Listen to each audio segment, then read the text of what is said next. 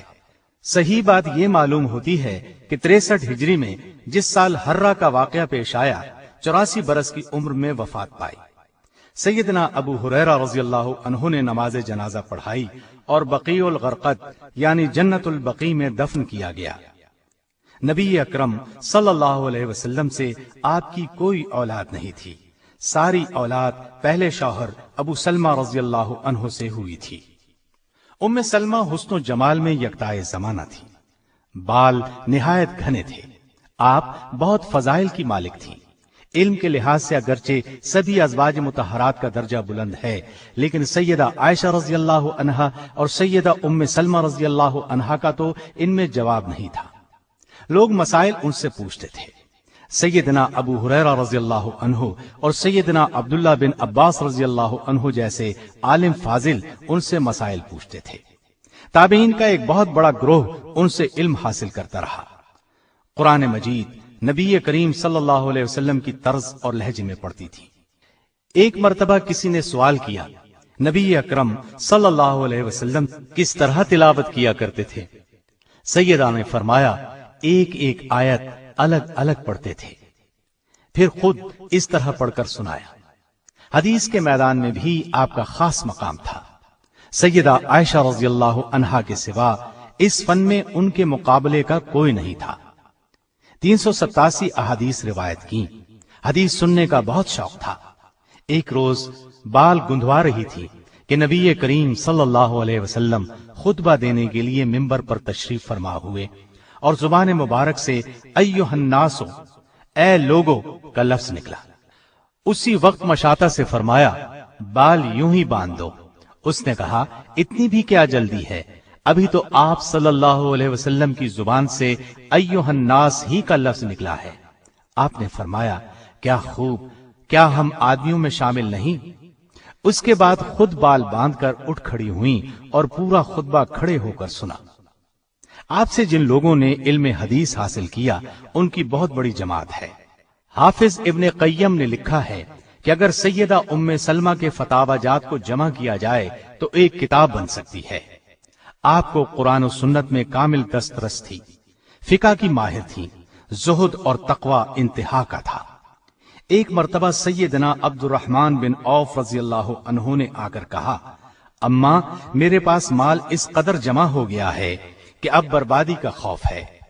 آپ نے فرمایا بیٹا اس کو خرچ کر دو۔ رسول اللہ صلی اللہ علیہ وسلم سے آپ کو انتہا درجے کی محبت تھی، اس طرح آپ کو بھی ان سے بہت محبت تھی۔ اللہ تعالیٰ کی ان پر ہزار ہاں رحمتیں ہوں۔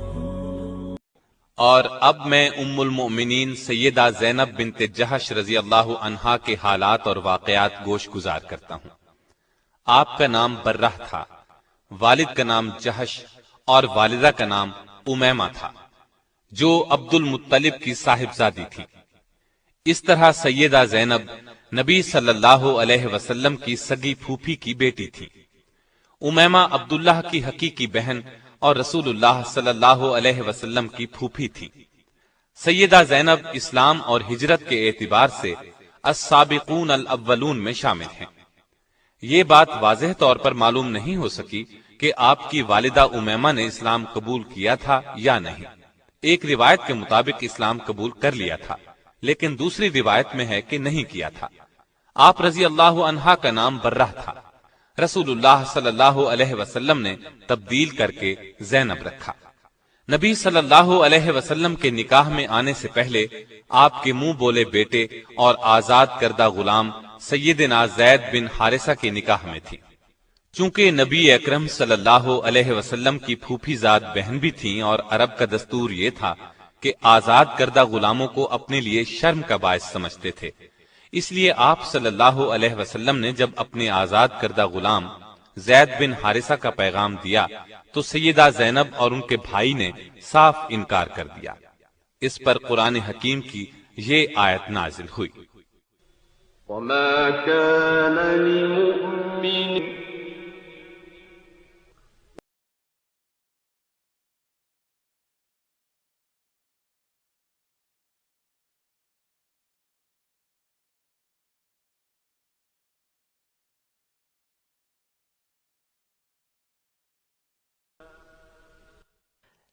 کسی مومن مرد اور مومن عورت کو یہ حق نہیں ہے کہ جب اللہ اور اس کا رسول کسی معاملے کا فیصلہ کر دیں تو ان کے لیے اپنے معاملے میں کوئی اختیار باقی رہ جائے، اور جو کوئی اللہ تعالی اور اس کے رسول کی نافرمانی کرے وہ بڑی واضح گمراہی میں جا پڑا۔ اس آیت کے بعد یہ دونوں راضی ہو گئے اور اللہ کے حکم کے مطابق زینب کا نکاح زید سے ہو گیا۔ نکاح تو ہو گیا لیکن سیدہ کے دل میں وہ نہ اتر سکے، اس لیے اکثر گھر میں لڑائی رہتی، آپس میں نہ بنتی۔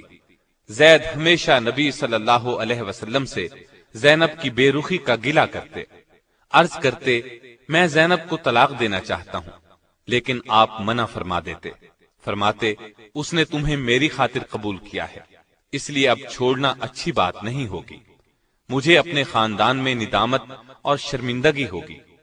یہ سن کر زید چپ ہو جاتے، مگر یہ جھگڑا ختم نہ ہوا، تب انہوں نے طلاق دے دی۔ تو رسول اللہ صلی اللہ علیہ وسلم نے سوچا کہ زینب رضی اللہ عنہا کی دل جوئی اس طرح ممکن ہے کہ میں خود اس سے نکاح کروں، لیکن جاہلوں اور منافقوں سے آپ کو یہ اندیشہ تھا کہ لوگ یہ تانا دیں گے کہ اپنے منہ بولے بیٹے کی بیوی کو گھر رکھ لیا، یعنی اس سے نکاح کر لیا، حالانکہ لے پالک کسی طرح بھی بیٹے کے حکم میں شامل نہیں۔ عرب میں مدت سے ایک برا دستور چلا آ رہا تھا، یہ کہ اگر کسی کو منہ بولا بیٹا بنا لیتے تو اس کی طلاق یافتہ بیوی سے نکاح کرنے کو حد درجے برا خیال کرتے تھے۔ اللہ تعالی نے چاہا اس بری رسم کو نبی صلی اللہ علیہ وسلم کے فعل اور عمل سے ختم کر دیں، چنانچہ آپ صلی اللہ علیہ وسلم کو بذریعہ وحی اطلاع دی گئی کہ زید کے طلاق دینے کے بعد زینب آپ کے نکاح میں آئیں گی، تاکہ لوگوں کو معلوم ہو جائے منہ بولے بیٹے کی بیوی کا وہ حکم نہیں ہے جو حقیقی بیٹے کی بیوی کا ہے۔ آخر ایک دن زید نے آ کر آپ کو بتایا کہ اس نے تنگ آ کر زینب کو طلاق دے دی ہے۔ یہ سن کر آپ خاموش ہو گئے۔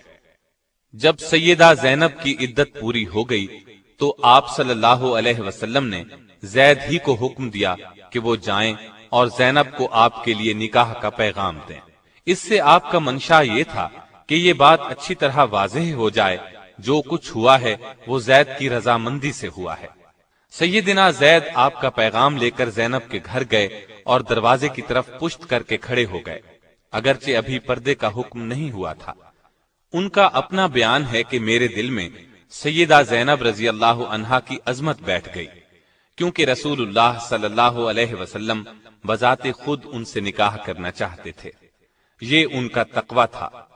انہوں نے کہا، اے زینب، تمہیں بشارت ہو کہ مجھے رسول اللہ صلی اللہ علیہ وسلم نے تمہاری طرف بھیجا ہے، میں آپ صلی اللہ علیہ وسلم کی طرف سے نکاح کا پیغام لایا ہوں۔ اس پر زینب نے جواب دیا کہ میں اس وقت تک کچھ نہیں کہہ سکتی جب تک میں اپنے رب سے مشورہ نہ کر لوں، مطلب یہ تھا کہ استخارہ کر لوں، پھر بتاؤں گی۔ چنانچہ آپ رضی اللہ عنہا اسی وقت اٹھیں اور نماز کے لیے گھر میں جو جگہ بنا رکھی تھی وہاں جا کر استخارہ کیا۔ ادھر اللہ تعالی نے وحی نازل فرمائی کہ ہم نے آپ کا نکاح آسمان پر کر دیا ہے۔ آپ صلی اللہ علیہ وسلم کے ذریعے یہ اطلاع سیدہ زینب رضی اللہ عنہا کو دی گئی۔ آپ نے اسی وقت سجدے میں گر کر اللہ کا شکر ادا کیا۔ اس اطلاع کے بعد آپ صلی اللہ علیہ وسلم ان کے گھر میں داخل ہو گئے اور فرمایا، تمہارا نام کیا ہے؟ سیدہ نے فرمایا، برہ ہے۔ آپ نے برہ کی بجائے زینب نام تجویز فرمایا۔ اس نکاح کا ہونا تھا کہ منافقین باتیں بنانے لگے، وہ تو ایسے موقعوں کی تاڑ میں رہتے تھے، چنانچہ کہنے لگے، پیغمبر ایک طرف تو کہتے ہیں کہ بیٹوں کی بیویوں سے نکاح حرام ہے اور دوسری طرف خود اپنے بیٹے کی عورت سے نکاح کر لیا، حق تعالی شانہ نے ان بد باطنوں کے رد میں آیت خاتم النبیین نازل فرمائی۔ محمد صلی اللہ علیہ وسلم تمہارے مردوں میں سے کسی کے باپ نہیں ہیں، لیکن وہ اللہ کے رسول اور خاتم النبیین ہیں، اور اللہ تعالی ہر چیز کا خوب علم رکھنے والا ہے۔ اللہ تعالی کی طرف سے اس وضاحت کے بعد ان منافقوں کے منہ بند ہو گئے۔ سیدہ رضی اللہ عنہا کا نکاح مدینے میں 3 ہجری میں ہوا، ایک روایت 4 ہجری کی بھی ہے، بعض حضرات نے 5 ہجری بھی لکھا ہے۔ نبی صلی اللہ علیہ وسلم نے نکاح کے بعد ولیمے کا بھی اہتمام کیا، چنانچہ سیدنا انس رضی اللہ عنہ فرماتے ہیں رسول اللہ صلی اللہ علیہ وسلم نے کسی بیوی کے ولیمے میں اس قدر اہتمام سے کام نہیں لیا جتنا سیدہ زینب کے ولیمے میں فرمایا۔ ایک بکری ذبح فرمائی، لوگوں کو دعوت ولیمہ دی، انہیں پیٹ بھر کر گوشت اور روٹی کھلائی، لوگ کھا کر چلے گئے، لیکن کچھ بیٹھے باتوں میں لگے رہے۔ آپ صلی اللہ علیہ وسلم نے زبان سے تو انہیں کچھ نہ فرمایا، لیکن وہاں سے اٹھ کھڑے ہوئے تاکہ وہ سمجھ جائیں، اور سیدہ عائشہ رضی اللہ عنہا کے حجرے میں تشریف لے گئے۔ انہوں نے آپ صلی اللہ علیہ وسلم کو مبارکباد دی، پھر تمام ازواج مطہرات کے حجروں میں تشریف لے گئے، سب کو سلام کیا، سب نے آپ کو مبارک دی، بالآخر وہ لوگ بھی اٹھ کر چلے گئے۔ ان کے اس قدر تاخیر سے جانے پر آیت حجاب نازل ہوئی۔ اس آیت کے نزول کے بعد آپ صلی اللہ علیہ وسلم نے دروازے پر پردہ لٹکا دیا اور لوگوں کو گھر کے اندر جانے کی ممانعت ہو گئی۔ سیدہ کے نکاح کی چند خصوصیات بھی سن لیں۔ جاہلیت کی یہ رسم کہ متبنہ حقیقی بیٹے کا حکم رکھتا ہے مٹ گئی۔ اسلامی مساوات کا شاندار اظہار ہوا۔ آزاد کردہ غلام اور آقا کا فرق ختم ہو گیا۔ اس نکاح میں پردے کا حکم نازل ہوا، نکاح کے لیے وحی آئی، یہ نکاح آسمانوں پر ہوا۔ سورہ احزاب کی آیت 37 سیدہ زینب رضی اللہ عنہا کے بارے میں نازل ہوئی۔ اس بنا پر سیدہ زینب دوسری بیویوں پر فخر کیا کرتی تھی کہ تمہارے نکاح تو تمہارے گھر والوں نے زمین پر کیے، جبکہ میرا نکاح میرے رب نے 7 آسمانوں سے اوپر کیا۔ صدیقہ کائنات سیدہ عائشہ صدیقہ رضی اللہ عنہا خود فرماتی ہیں کہ میں نے ان سے زیادہ کسی عورت کو دیندار اور اللہ سے ڈرنے والا اور سچ بولنے والا نہیں پایا، ان سے زیادہ صلہ رحمی کرنے والا اور صدقہ خیرات کرنے والا کسی کو نہیں پایا۔ وہ محنت کر کے صدقہ کرتی تھی تاکہ اللہ کا قرب حاصل ہو۔ آپ صلی اللہ علیہ وسلم بھی سیدہ زینب کی بہت خاطرداری فرماتے، ان کی صفات کا لحاظ فرماتے۔ ایک روز آپ صلی اللہ علیہ وسلم نے ارشاد فرمایا تھا کہ تم میں سے سب سے جلد مجھ سے وہ ملے گا جس کا ہاتھ تم میں سے سب سے لمبا ہوگا۔ آپ کا اشارہ سخاوت کی طرف تھا، لیکن ازواج مطہرات نے اس کے ظاہری معنی مراد لیے اور اپنے بازوؤں کو ناپنا شروع کر دیا۔ لیکن جب سب سے پہلے سیدہ زینب کا انتقال ہوا، تب نبی صلی اللہ علیہ وسلم کے الفاظ کا مطلب ان کی سمجھ میں آیا، کیونکہ وہ اپنے ہاتھ سے کما کر خیرات کیا کرتی تھی۔ اپنا کفن بھی زندگی ہی میں تیار کر لیا تھا۔ آپ رضی اللہ عنہا کا انتقال 20 ہجری میں ہوا۔ اس وقت آپ رضی اللہ عنہا کی عمر 53 سال تھی۔ یہ سیدنا عمر فاروق رضی اللہ عنہ کی خلافت کا زمانہ تھا، اس لیے سیدنا عمر رضی اللہ عنہ نے نماز جنازہ پڑھائی۔ جنازے کے بعد ازواج مطہرات سے دریافت کیا کہ ان کی قبر میں تدفین کے لیے کون داخل ہوگا۔ انہوں نے جواب دیا، وہ لوگ جو زندگی میں ان کے پاس آتے تھے وہی قبر میں اتاریں۔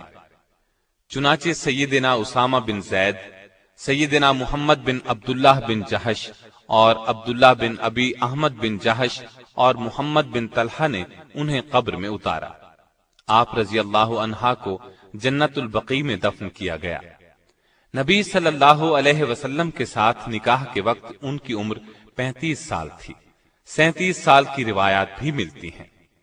آپ کے انتقال پر سیدہ عائشہ نے فرمایا، افسوس، آج ایسی عورت گزر گئی جو پسندیدہ اوصاف والی، عبادت گزار اور یتیموں اور بیواؤں کا سہارا تھی۔ انتقال کے بعد آپ نے ایک مکان یادگار چھوڑا۔ آپ کے اس مکان کو خلیفہ ولید بن عبد الملک نے اپنے زمانہ حکومت میں 50,000 درہم میں خرید کر مسجد نبوی میں داخل کیا۔ آپ رضی اللہ عنہ نے بہت کم احادیث روایت کی، صرف 11 احادیث کتب میں ملتی ہیں۔ آپ میں تقوی غضب کا تھا، عبادت کا خاص شوق تھا، عبادت نہایت خشوع اور خضوع سے کرتی تھی، کثرت سے روزے رکھتی تھی، اپنے ہاتھ سے کماتی تھی، اور جو کماتی تھی سب مساکین پر صدقہ کر دیتی تھی۔ سیدنا عمر فاروق نے جب پہلی مرتبہ سیدہ زینب کو وظیفہ بھیجا تو انہوں نے خیال کیا کہ یہ سب ازواج مطہرات کا ہے، اور فرمایا اللہ عمر کی مغفرت فرمائے، وہ خود ہی تمام امہات المومنین میں تقسیم کر دیتے۔ اس پر لوگوں نے بتایا یہ سب آپ کا ہے۔ سیدہ زینب نے فرمایا سبحان اللہ، پھر اپنے اور اس مال کے درمیان میں ایک کپڑے کا پردہ ڈال دیا، پھر مال لانے والوں کو فرمایا کہ اس کو یہاں ڈال دو اور اس پر ایک کپڑا ڈال دو، پھر فرمایا اب کپڑے کے نیچے ہاتھ ڈال کر جتنا ہاتھ میں آئے وہ لوگوں میں تقسیم کرتے جائیں۔ اس طرح کپڑے کے نیچے سے مٹھی بھر بھر کر مال لوگوں میں تقسیم کر دیا گیا۔ سیدہ عائشہ فرماتی ہیں کہ میں نے کوئی عورت زینب سے زیادہ دیندار، پرہیزگار، سچی اور سخی نہیں دیکھی۔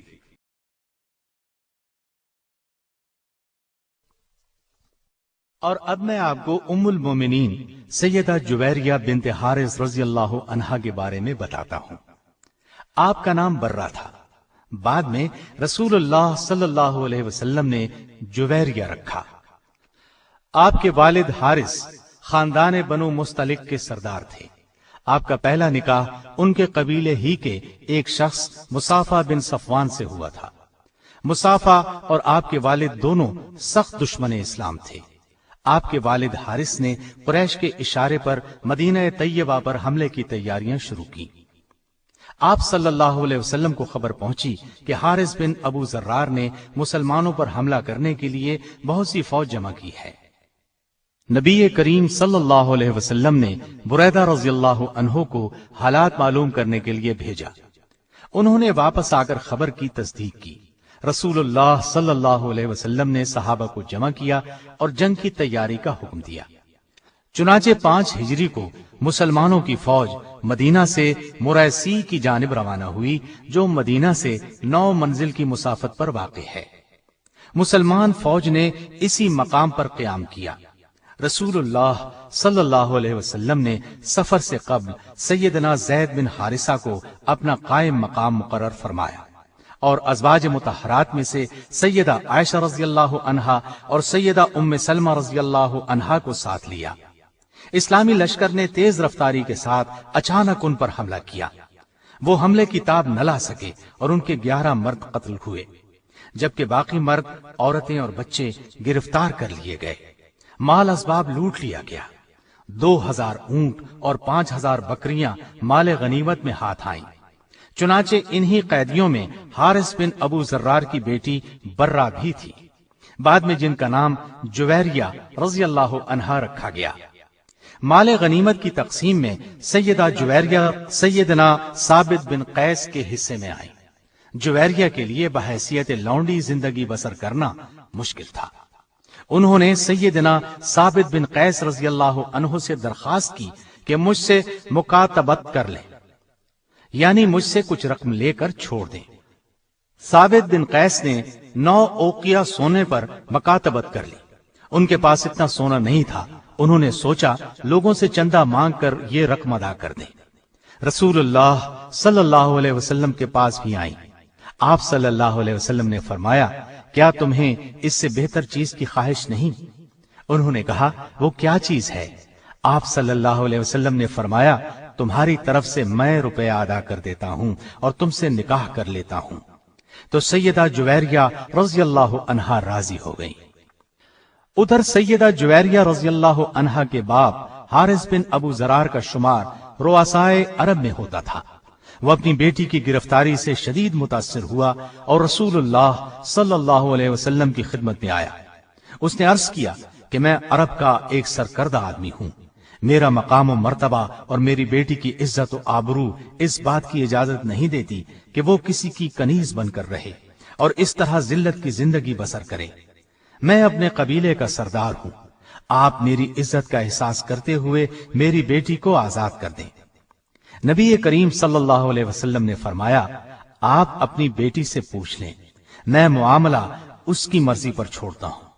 حارث نے جویریہ رضی اللہ عنہا کے پاس جا کر کہا، رسول اللہ صلی اللہ علیہ وسلم نے معاملہ تمہاری مرضی پر چھوڑ دیا ہے، اب جو تم کہو گی اسے کر لیا جائے، لیکن اتنی بات یاد رکھو کہ ہمیں ذلیل و رسوا نہ کرنا۔ اس پر سیدہ جویریہ رضی اللہ عنہا نے فرمایا، میں رسول اللہ صلی اللہ علیہ وسلم کی خدمت میں رہنے کو ترجیح دیتی ہوں۔ رسول اللہ صلی اللہ علیہ وسلم نے ثابت بن قیس کو ان کی طرف سے مکاتبت کی رقم 9 اوقیہ ادا کر کے شادی کر لی، اور حارث جو بیٹی کو چھڑانے کے لیے آیا تھا مسلمان ہو گیا۔ رسول اللہ صلی اللہ علیہ وسلم نے جویریہ رضی اللہ عنہا کو آزاد کر کے اپنی زوجیت میں لے لیا۔ جب صحابہ کرام رضی اللہ عنہم کو یہ بات معلوم ہوئی تو انہوں نے بنی مستلق کے قیدیوں کو آزاد کر دیا۔ انہوں نے کہا، اب یہ لوگ رسول اللہ صلی اللہ علیہ وسلم کے سسرالی رشتہ دار ہیں، ہم انہیں قید میں نہیں رکھ سکتے۔ اس طرح بنی مستلق کے 100 گھرانے آزاد ہوئے۔ ام المومنین سیدہ عائشہ رضی اللہ عنہا فرماتی ہیں، میں نے جویریہ رضی اللہ عنہا سے زیادہ کسی کو اپنی قوم کے حق میں بابرکت نہیں دیکھا جن کی وجہ سے ایک دن میں 100 گھرانے آزاد ہوئے ہوں۔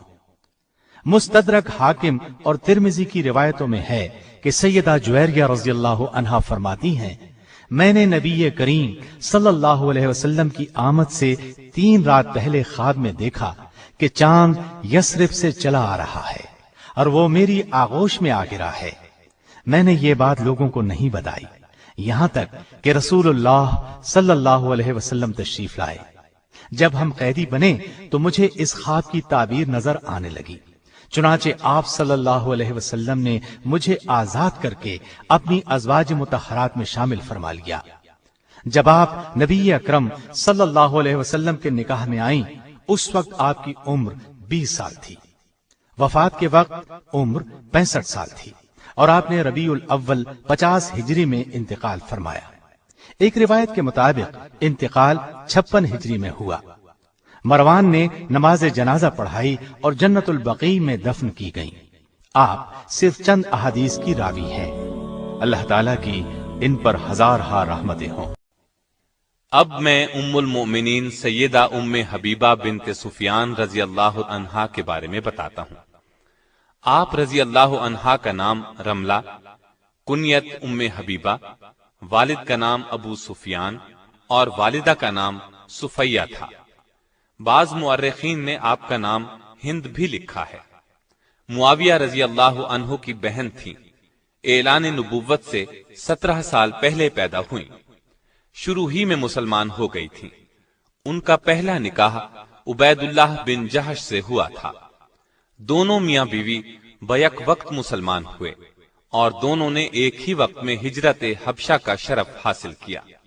حبشہ میں ان کے ہاں ایک لڑکی پیدا ہوئی، اس کا نام حبیبہ رکھا گیا، اسی وجہ سے کنیت ام حبیبہ رکھی گئی۔ لیکن عبید اللہ بن جہش مرتد ہو گیا، اسلام چھوڑ کر عیسائی ہو گیا۔ ام حبیبہ اسلام پر قائم رہی۔ سیدہ ام حبیبہ فرماتی ہیں کہ عیسائی ہونے سے پہلے میں نے اسے ایک نہایت بری شکل میں دیکھا، میں بہت گھبرائی۔ صبح ہوئی تو پتہ چلا کہ وہ عیسائی ہو گیا ہے۔ میں نے اپنا خواب اسے سنایا کہ شاید توبہ کر لے، لیکن اس پر کوئی اثر نہ ہوا۔ شراب و کباب میں مشغول ہو گیا اور اسی حالت میں مر گیا۔ اب سیدہ حبشہ میں تنہا تھی۔ بیان فرماتی ہیں کہ چند روز بعد میں نے خواب میں دیکھا کہ کوئی شخص مجھے یا ام المؤمنین کہہ کر بلا رہا ہے۔ میں بہت گھبرائی۔ جب میری عدت ختم ہو گئی تو مجھے نجاشی کے ذریعے سے نبی صلی اللہ علیہ وسلم کا پیغام پہنچا۔ سیدہ ام حبیبہ نے آپ کا پیغام منظور کر لیا۔ آپ کے پاس یہ پیغام نجاشی نے اپنی باندی ابرہہ کے ذریعے بھیجا تھا۔ آپ رضی اللہ عنہا نے منظور کرتے ہوئے چاندی کے کنگن، پازیب اور انگوٹھیاں وغیرہ اتار کر اسے انعام میں دے دی۔ شام ہوئی تو نجاشی نے سیدنا جعفر طیار اور دوسرے مسلمانوں کو جمع کر کے خود ان کا نکاح پڑھا۔ 400 دینار مہر مقرر ہوا، جو اسی وقت رسول اللہ صلی اللہ علیہ وسلم کی طرف سے خالد بن سعید رضی اللہ عنہ کو دے دیے، جو کہ ام حبیبہ کی طرف سے وکیل تھے۔ اس طرح یہ نکاح ہوا۔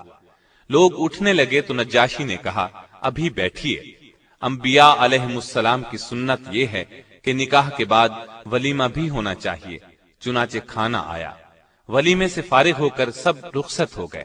چنانچہ سیدہ ام حبیبہ جب مدینے آئیں تو تمام حالات اور واقعات کہہ سنائے۔ آپ صلی اللہ علیہ وسلم سن کر مسکراتے رہے۔ نجاشی نے سیدہ ام حبیبہ کو شرحبیل بن حسنہ کے ساتھ آپ کی خدمت میں بھیجا تھا اور اپنی طرف سے انہیں گھریلو سامان بھی دیا تھا۔ یہ نکاح 6 ہجری کے آخر یا 7 ہجری کے شروع میں ہوا۔ اس وقت آپ رضی اللہ عنہا کی عمر 36 یا 37 سال تھی۔ ابن حیثمہ نے اپنی تاریخ میں مصعب بن عبداللہ کے حوالے سے لکھا ہے کہ رسول اللہ صلی اللہ علیہ وسلم نے ام حبیبہ سے نکاح کیا تو اس زمانے میں ان کے والد ابو سفیان مسلمان نہیں ہوئے تھے۔ سیدہ ام حبیبہ صورت اور سیرت دونوں کے لحاظ سے ممتاز تھی۔ آپ رضی اللہ عنہا کی روایت کردہ احادیث 65 ہیں۔ آپ کو اسلام اور رسول اللہ صلی اللہ علیہ وسلم سے بہت محبت تھی۔ یہ اسلام سے محبت ہی تو تھی کہ ان کا شوہر عبید اللہ عیسائی ہو گیا تھا، لیکن یہ برابر اسلام پر ثابت قدم رہی، شوہر کے عیسائی ہونے اور علیحدگی کی پرواہ نہ کی۔ اسلام سے محبت کا ایک اور ثبوت بھی ملتا ہے کہ فتح مکہ سے پہلے سیدہ کے والد ابو سفیان صلح کی شرائط طے کرنے کے لیے مکے سے مدینے کی طرف روانہ ہوئے۔ آپ صلی اللہ علیہ وسلم نے صحابہ کو خبر دی کہ ابو سفیان مکے سے صلح کی مدت بڑھانے اور عہد کو مضبوط کرنے کے لیے آ رہا ہے۔ ابو سفیان اس وقت تک مسلمان نہیں ہوئے تھے۔ مدینے میں پہنچے تو اپنی بیٹی ام حبیبہ کے گھر بھی گئے تو رسول اللہ صلی اللہ علیہ وسلم کا بستر بچھا ہوا تھا۔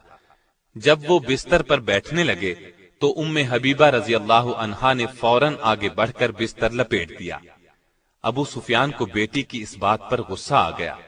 تیز لہجے میں بولے، بیٹی تو نے بستر کیوں لپیٹ دیا ہے؟ بستر کو میرے قابل نہیں سمجھا یا مجھے بستر کے قابل نہیں سمجھا؟ سیدہ نے جواب دیا، ابا جان، یہ دنیا کی مقدس ترین ہستی رسول اللہ صلی اللہ علیہ وسلم کا بستر ہے۔ اس پر ایک مشرک جو شرک کی نجاست سے آلودہ ہو نہیں بیٹھ سکتا۔ یہ سن کر ابو سفیان جھنجلا اٹھے اور غصے میں بولے، اللہ کی قسم تو میرے بعد بہت سی خرابیوں میں مبتلا ہو گئی ہے۔ سیدہ ام حبیبہ رضی اللہ عنہا نے جواب دیا، میں خرابیوں میں مبتلا نہیں ہوئی، اور ان کے غصے کی پرواہ نہیں کی اور کہا، میں کفر کے اندھیرے سے نکل کر اسلام کے نور ہدایت کی روشنی میں داخل ہو گئی ہوں۔ اور تعجب ہے، آپ قریش کے سردار ہو کر پتھروں کو پوجتے ہیں، جو سنتے ہیں نہ دیکھتے ہیں، کسی کا کچھ بنا سکتے ہیں نہ کچھ بگاڑ سکتے ہیں۔ آپ حدیث پر شدت سے عمل کرتی تھی، دوسروں کو بھی اس کی تاکید کرتی تھی۔ وفات کے وقت سیدہ عائشہ رضی اللہ عنہا اور سیدہ ام سلمہ رضی اللہ عنہا کو بلایا اور فرمایا، مجھ میں اور تم میں وہ تعلقات تھے جو سوکنوں میں ہوتے ہیں۔ ہم میں کبھی کبھی بتقاضائے بشریت کوتاہی ہو جاتی تھی، اس لیے مجھے معاف کر دیجئے اور میرے لیے دعائے مغفرت کیجئے۔ اس پر سیدہ عائشہ رضی اللہ عنہا نے فرمایا، تم نے مجھے خوش کر دیا، اللہ تمہیں بھی خوش رکھے۔ آپ رضی اللہ عنہا فطرتاً نیک تھی۔ ان کی ایک حدیث سے دین کی محبت کا اندازہ ہوتا ہے۔ فرماتی ہیں، میں نے رسول اللہ صلی اللہ علیہ وسلم سے سنا ہے، جو شخص دن اور رات میں 12 رکعت نماز نوافل ادا کرے، اس کے لیے جنت میں گھر بنایا جائے گا۔ اس کے بعد فرماتی ہیں، جب سے میں نے آپ صلی اللہ علیہ وسلم سے یہ بات سنی، ہمیشہ نوافل پڑھے، کبھی ان کو ترک نہیں کیا۔ آپ رضی اللہ عنہا کے ہاں عبید اللہ بن جہش سے 2 بچے پیدا ہوئے، ایک عبداللہ، دوسری حبیبہ۔ 44 ہجری میں مدینے میں انتقال فرمایا۔ اس وقت ان کے بھائی سیدنا امیر معاویہ کی خلافت تھی۔ وفات کے وقت عمر 73 سال تھی۔ اللہ تعالی کی ان پر ہزارہا رحمتیں ہیں۔ اب میں آپ کو ام المومنین سیدہ صفیہ بنت حیی رضی اللہ عنہا کے بارے میں بتاتا ہوں۔ آپ کی ماں کا نام برہ اور آپ کے باپ کا نام حیی بن اخطب تھا۔ یہ سیدنا موسیٰ علیہ السلام کے بھائی سیدنا ہارون علیہ السلام کی اولاد میں سے تھا اور بنو نذیر کا سردار تھا۔ آپ کا پہلا نکاح سلام بن مشکم یہودی سے ہوا۔ سلام نے انہیں طلاق دے دی۔ دوسرا نکاح کنانہ سے ہوا۔ خیبر کے مشہور قلعہ القموس کا سردار تھا۔ جنگ خیبر میں مسلمانوں کا یہودیوں سے بہت سخت مقابلہ ہوا۔ کنانہ اسی جنگ میں مارا گیا۔ سیدہ صفیہ کے باپ اور بھائی بھی اس جنگ میں مارے گئے۔ خود یہ گرفتار ہوئی۔ پہلے دونوں خامندوں سے ان کے ہاں کوئی اولاد نہیں تھی۔ مسلمانوں میں مال غنیمت تقسیم ہونے لگا تو صحابی رسول دہیہ کلبی نے عرض کیا، اے اللہ کے رسول صلی اللہ علیہ وسلم، مجھے خدمت کے لیے ایک لونڈی کی ضرورت ہے۔ تو آپ صلی اللہ علیہ وسلم نے فرمایا، ان قیدیوں میں سے خود ہی ایک لونڈی لے لے۔ تو انہوں نے صفیہ کو پسند کر لیا۔ رسول اللہ صلی اللہ علیہ وسلم نے اجازت دے دی۔ اتنے میں صحابہ رضی اللہ عنہم نے عرض کیا، اے اللہ کے رسول صلی اللہ علیہ وسلم، صفیہ حسب و نسب کے اعتبار سے اونچے خاندان سے تعلق رکھتی ہے، ان سے وہی سلوک کیا جائے جس کی یہ مستحق ہیں۔ دہیہ کلبی ان سے عام عورتوں جیسا برتاؤ کریں گے جو ان کے عزت و احترام کے خلاف ہے۔ ان کا باپ اور شوہر قوم کے سردار تھے، لہٰذا انہیں دہیہ کے سپرد نہ کیا جائے، بلکہ آپ صلی اللہ علیہ وسلم خود ہی اسے اپنی تحویل میں لے لیں۔ رسول اللہ صلی اللہ علیہ وسلم نے صحابہ کا یہ مشورہ قبول فرمایا۔ دہیہ کو صفیہ رضی اللہ عنہا کی بجائے ایک اور لونڈی دے دی اور آپ صلی اللہ علیہ وسلم نے صفیہ رضی اللہ عنہا کو آزاد کر کے اس سے نکاح کر لیا۔ یہ واقعہ 7 ہجری کا ہے۔ رسول اللہ صلی اللہ علیہ وسلم نے ان سے خیبر ہی میں نکاح کر لیا۔ خیبر سے چل کر آپ صلی اللہ علیہ وسلم صحابہ کے مقام پر اترے۔ وہاں پہنچ کر شب عروسی ادا فرمائی، یہیں ولیمہ کیا۔ ولیمہ اس طریقے سے ہوا کہ چمڑے کا دسترخوان بچھا دیا گیا اور سیدنا انس رضی اللہ عنہ سے فرمایا، جس کے پاس جو کچھ ہے وہ لے آئے۔ چنانچہ کوئی کھجور لایا، کوئی پنیر لایا اور کوئی ستو اور گھی لے آیا۔ جب یہ چیزیں دسترخوان پر جمع ہو گئیں تو سب نے مل کر کھا لیا۔ اس ولیمے میں گوشت اور روٹی وغیرہ جیسی کوئی چیز نہیں تھی۔ یہاں سے روانگی کے وقت رسول اللہ صلی اللہ علیہ وسلم نے صفیہ رضی اللہ عنہا کو اپنے اونٹ پر سوار کیا اور ان پر پردہ کیا تاکہ صحابہ کو معلوم ہو جائے کہ سیدہ صفیہ رضی اللہ عنہا آپ کی ازواج میں شامل ہو چکی ہیں۔ سیدہ صفیہ رضی اللہ عنہا فرماتی ہیں، جب میں ایک قیدی کی حیثیت سے آپ صلی اللہ علیہ وسلم کے سامنے حاضر ہوئی تو آپ سے زیادہ ناپسندیدہ اور کوئی میری نگاہ میں نہیں تھا، اس لیے کہ میرا باپ، خاوند اور رشتہ دار قتل ہو چکے تھے۔ لیکن پھر آپ صلی اللہ علیہ وسلم کی شخصیت اور اخلاق کا وہ اثر ہوا کہ جب میں اپنی جگہ سے اٹھی تو آپ صلی اللہ علیہ وسلم سے زیادہ مجھے اور کوئی محبوب نہیں تھا۔ فرماتی ہیں، میں نے نبی کریم صلی اللہ علیہ وسلم سے زیادہ حسن اخلاق کسی میں نہیں دیکھا۔ آپ صلی اللہ علیہ وسلم رات کے وقت خیبر میں میرے ساتھ ایک اونٹنی پر سوار ہوئے۔ مجھے اونگ آ رہی تھی، آپ بار بار مجھے جگاتے کہ کہیں میں گر نہ جاؤں۔ سیدہ صفیہ رضی اللہ عنہا نے رمضان 50 ہجری میں وفات پائی۔ بعض حضرات کے نزدیک سن وفات 52 ہجری ہے۔ جنت البقیع میں دفن ہوئی۔ اس وقت ان کی عمر 60 سال تھی۔ آپ کا قد چھوٹا تھا لیکن چہرے سے حسن و جمال ٹپکتا تھا۔ دیگر ازواج مطہرات کی طرح آپ کا گھر بھی علم و عرفان کا مرکز تھا، چنانچہ دوسرے شہروں سے بھی عورتیں آپ سے مسائل پوچھنے کے لیے آیا کرتی تھیں۔ آپ نہایت عاقلہ، فاضلہ اور حلیم تھی۔ ان میں تحمل اور بردباری کوٹ کوٹ کر بھری ہوئی تھی۔ ایک مرتبہ سیدہ صفیہ رضی اللہ عنہا کی ایک کنیز سیدنا عمر رضی اللہ عنہ کے پاس گئی اور کہا، سیدہ صفیہ رضی اللہ عنہا میں یہودیت کا اثر آج تک باقی ہے اور وہ یوم السبت یعنی ہفتے کے دن کو اچھا سمجھتی ہیں اور یہودیوں کے ساتھ صلہ رحمی کرتی ہیں۔ سیدنا عمر رضی اللہ عنہ نے تحقیق کے لیے ایک شخص کو بھیجا تو سیدہ صفیہ رضی اللہ عنہا نے جواب دیا، جب سے اللہ تعالیٰ نے ہمیں جمعے کا روز عطا فرمایا ہے اس وقت سے میں یوم السبت کو بالکل پسند نہیں کرتی، البتہ یہودیوں کے ساتھ صلہ رحمی کرتی ہوں کیونکہ وہ میرے رشتہ دار ہیں۔ اس کے بعد آپ نے لونڈی کو بلا کر پوچھا، تو نے میری شکایت کس کے اکسانے پر کی؟ اس نے کہا، شیطان کے اکسانے پر۔ سیدہ خاموش ہو گئی، پھر بولی، جاؤ تم آزاد ہو۔ سیدہ کو نبی کریم صلی اللہ علیہ وسلم سے نہایت محبت تھی، اپنی جان تک قربان کرنے کے لیے تیار رہتی تھی۔ جب آپ صلی اللہ علیہ وسلم کی طبیعت ناساز ہوئی تو سیدہ نے نہایت حسرت سے کہا، کاش آپ کی بیماری مجھے لگ جاتی۔ یہ کہنا تھا کہ ازواج مطہرات نے سیدہ کی طرف دیکھنا شروع کیا۔ یہ دیکھ کر رسول اللہ صلی اللہ علیہ وسلم نے فرمایا، اللہ کی قسم صفیہ سچ کہہ رہی ہے۔ مطلب یہ تھا کہ ان کے جذبات واقعی یہی ہیں۔ آپ صلی اللہ علیہ وسلم کو بھی سیدہ سے بہت محبت تھی، ہر موقع پر ان کی دلجوئی فرماتے تھے۔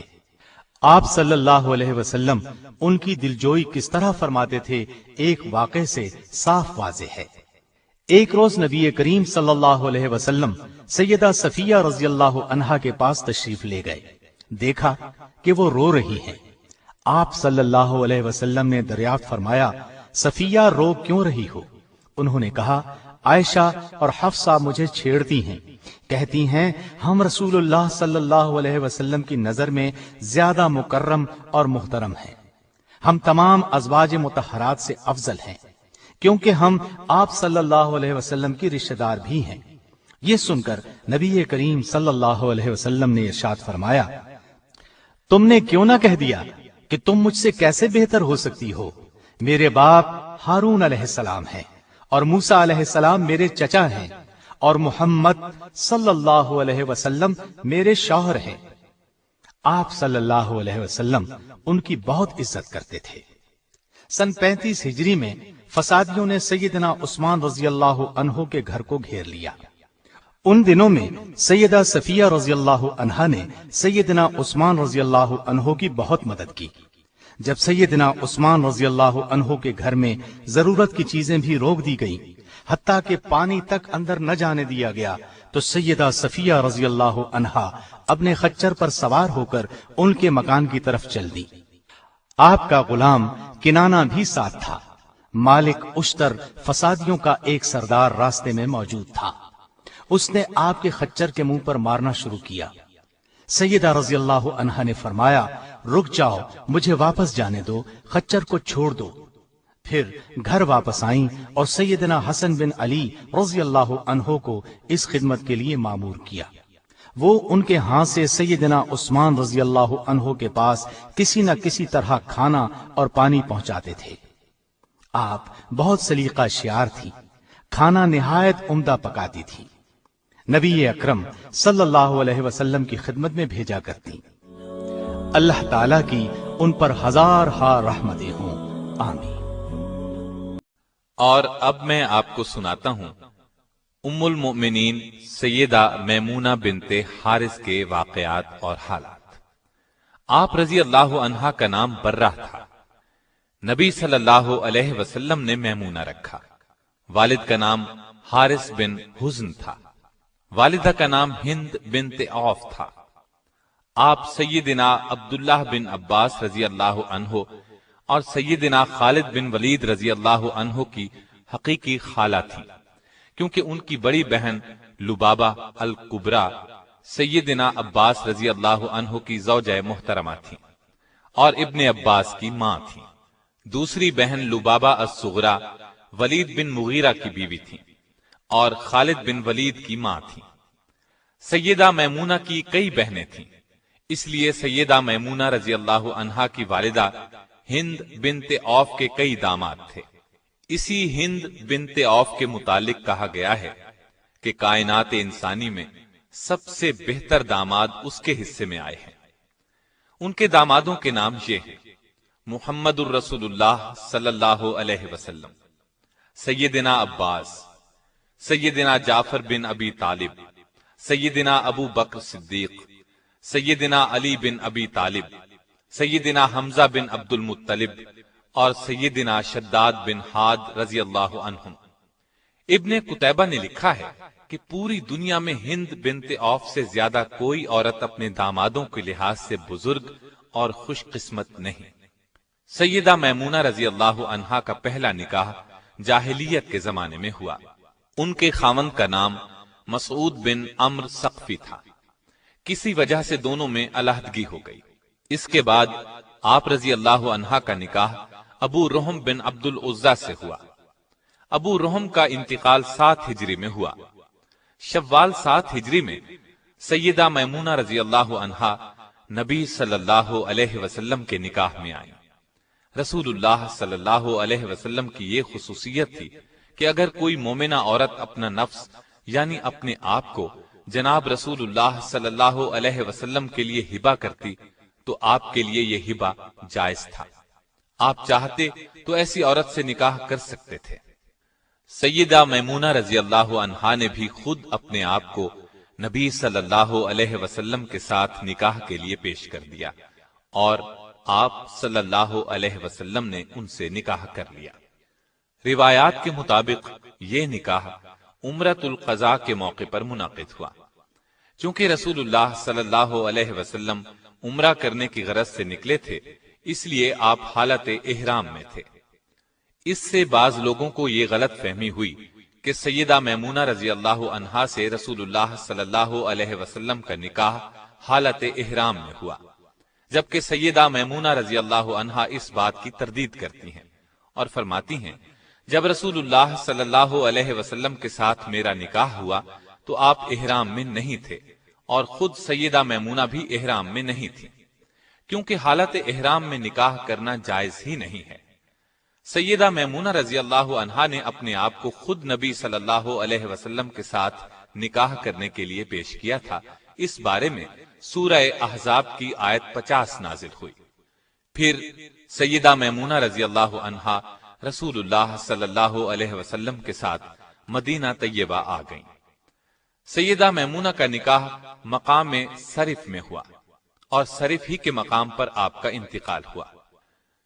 وفات کا سن 61 لکھا ہے۔ یہ واقدی کی روایت ہے۔ محمد بن اسحاق نے وفات 63 ہجری لکھی ہے۔ بخاری میں ہے کہ ان کا جنازہ اٹھایا گیا تو سیدنا ابن عباس رضی اللہ عنہ نے فرمایا، یہ رسول اللہ صلی اللہ علیہ وسلم کی زوجہ محترمہ ہیں، ان کے جنازے کو زیادہ حرکت نہ دو، ادب و احترام کے ساتھ چلو۔ سیدنا ابن عباس نے نماز جنازہ پڑھائی اور قبر میں اتارا۔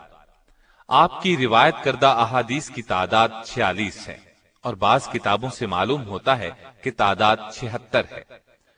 نبی صلی اللہ علیہ وسلم کے احکامات کی تعمیل ہر وقت ان کے پیش نظر رہتی، اللہ سے بہت ڈرتی تھی، صلہ رحمی کرتی تھی، غلام آزاد کرنے کا بہت شوق تھا۔ ایک مرتبہ آپ نے ایک لونڈی کو آزاد کیا تو نبی اکرم صلی اللہ علیہ وسلم نے بڑے ثواب کی خوشخبری سنائی۔ سیدہ کبھی کبھی قرض بھی لے لیتی تھی۔ ایک مرتبہ قرضہ لیا، رقم کچھ زیادہ تھی۔ کسی نے پوچھا، آپ اس رقم کو ادا کیسے کریں گی؟ آپ نے فرمایا، نبی صلی اللہ علیہ وسلم کا ارشاد ہے، جو شخص قرض ادا کرنے کی نیت رکھتا ہو تو اللہ تعالیٰ اس کا قرض ادا فرما دیتا ہے۔ رسول اللہ صلی اللہ علیہ وسلم کی تمام ازواج مطہرات میں سے سب کے بعد سیدہ میمونہ کا انتقال ہوا۔ اللہ تعالیٰ آپ رضی اللہ عنہا پر ہزارہا رحمت نازل کرے۔